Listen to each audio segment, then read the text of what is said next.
This is Synaptical, episode 4. It is April 30th, 2015. I am podcasting out of historic Franklin, Tennessee. I'm your host, Travis Hill, and I'm a psychotherapist with an interest in technology. This is a podcast about the crossover of psychology and technology. How does technology fit into your personal life, your work life, your relationships? How does it affect your brain and your personality? We'll talk about it. So just to start this off with a little bit of housekeeping, I just first wanted to say thank you to the listeners of the podcast. I've really been overwhelmed by um, the number of people who have downloaded the podcast to take a listen to these episodes. I hope if it's been worth it for you. Anyway, I just wanted to say I really appreciate it. We are officially on iTunes now. So if you want, you're welcome to subscribe on iTunes. Just do a search for Synaptical. And if you could, I would really appreciate a podcast rating. Rating the podcast actually helps podcasts out when it comes to the iTunes rankings. So it would mean a lot. Also, it's a good way to give me some feedback on how these podcasts are going. And if there's anything that you would like to hear out of these podcasts, you're welcome to hit me up on Twitter at Travis Hill LPC. Also wanted to let people know you can actually find me under Hill Counseling on Google+. I actually do this podcast live on a Google+ Hangouts on Air that automatically gets kicked over to the video on YouTube. But if anybody's interested in joining the Google Hangouts on Air, let me know. Maybe we can schedule or arrange something so that I can have people on as maybe guests or interviewers. You all let me know what you think about that. I have been thinking about doing interviews, so just let me know what you think. One of the questions I got recently was, why do I keep this podcast so short? A lot of podcasts out there are 45 minutes to an hour, and this podcast is usually only about 15 minutes. And I do this for several reasons. One is the average adult attention span is usually pretty short, anywhere from 5 to 15 minutes, and then people tend to kind of nod off. So I generally keep it around 15 minutes, a little bit under, a little bit over sometimes, but generally around 15. It's also just long enough for most people's commutes. So the average commute time, I believe, is 20 to 30 minutes for most people. So you get in the car, you start driving, you've got your phone in front of you, you turn the podcast on, you get it going.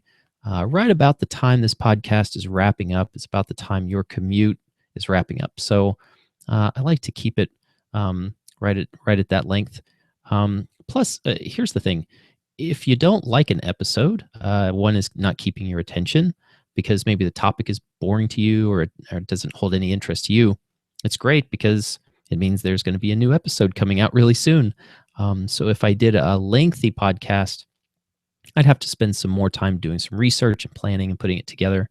And it would only come up about once a week, once every 2 weeks or something like this. But keeping it short means that I can kind of crank out new material, new content, new podcasts. And that way, if you come across one you don't like, that's okay. There's going to be another one coming up soon. So that's I hope, answering the question. 2 topics today. I generally try to keep it at 2. These don't have anything to do with each other, but that's all right. It's just what I want to talk about today. The first topic I want to talk about is creating a filter with technology to reduce stress and improve your mood.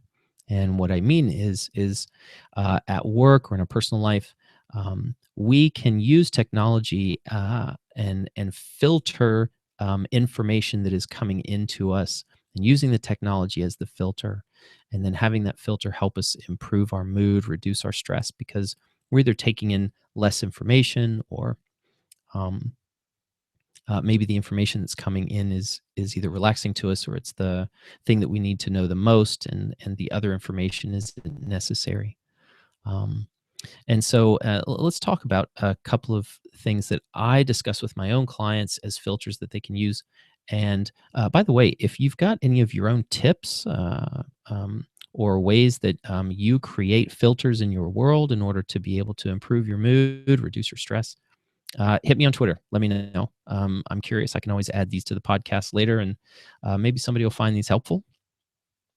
Number one, and this is when using email. One of the most common ways to reduce stress with email is to just reduce the amount of email coming into your inbox.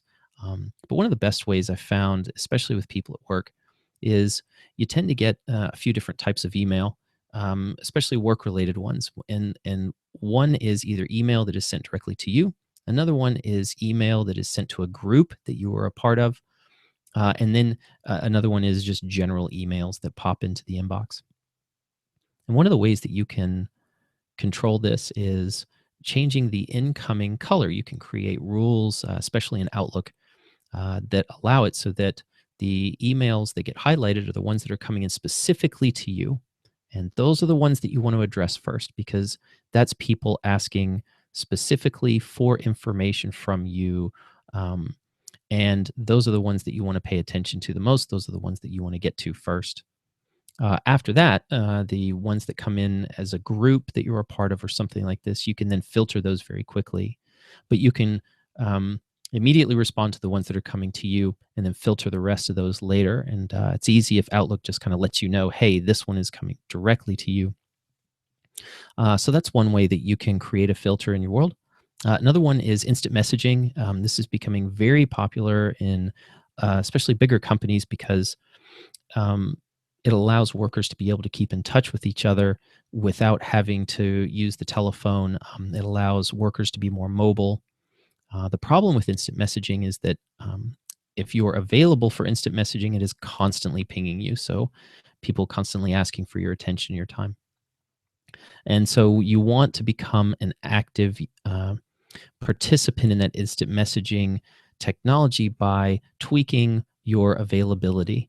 And if you can become active in that, then that's going to reduce the constant incoming messages. And the reason you want to do this is because we're terrible multitaskers. Most people think that they're great at multitasking, and they're really not. The studies have been done that show that the people who are the worst at multitasking are the ones who say they're the best at multitasking. So if you don't think you're good at multitasking, you're actually probably okay, or you're one of the better ones about it. We are designed to single task. And multitasking, when we are multitasking, we're actually doing rapid fire single tasking, meaning we're tackling a single task and then we're jumping immediately to the next one. And when we're working on things that require our attention, our skill, our mental capacity, uh, constant interruptions do not help us. So the instant messaging notifications that pop up and those things, we need to be able to control those better. Another one that I find particularly annoying, this is particular to Outlook, although you can set this up in things like Gmail, are the little window notifications that pop up in the corner of your screen when you have a new email. We get this on our phone as well, right? So notifications come through, they ping at us, lights up the screen. These are constant attention grabbers. And I turn those off.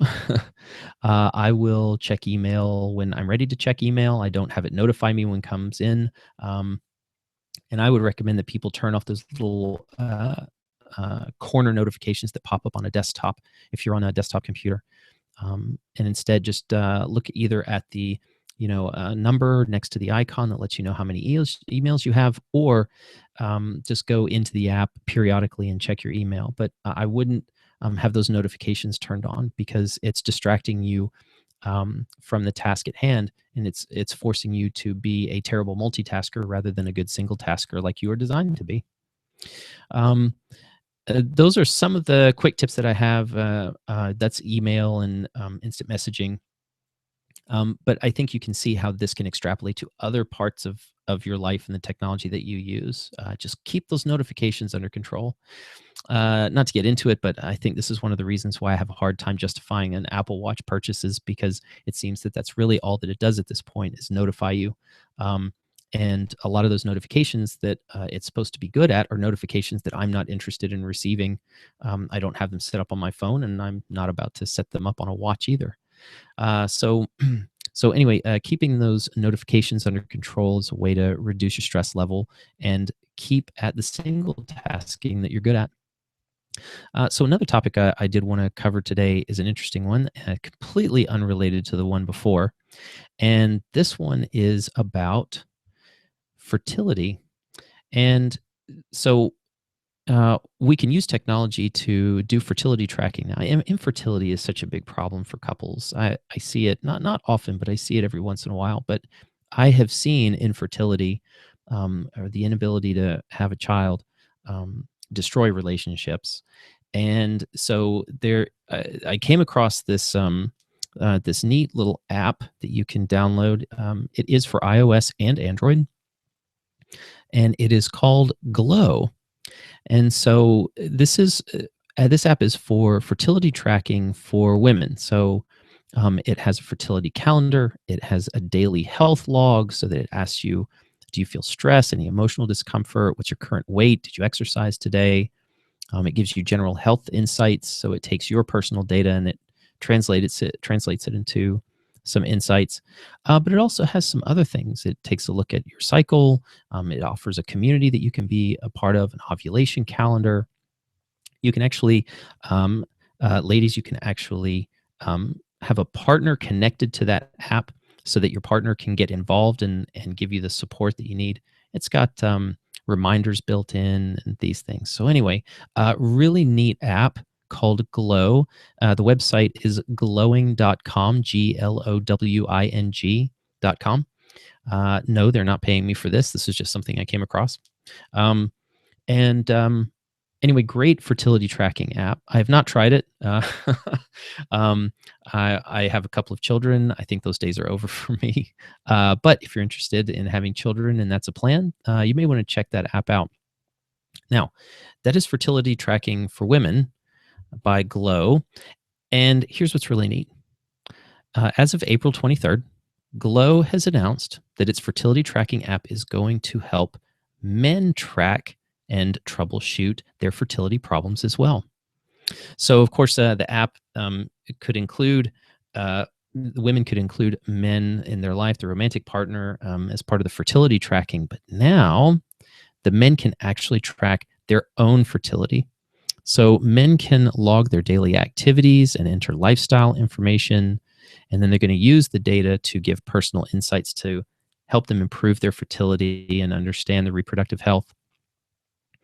The CEO of Glow says, unfortunately, fertility struggles aren't always considered a couple's issue, even though male infertility accounts for about 40% of the cases. And so it was originally designed for women who want to get pregnant, but now what this app does is it allows tracking for men, and it asks them similar things. So it asks them, did you have intercourse today? Did you have any problems with it? It's talking about your emotional health, stress level.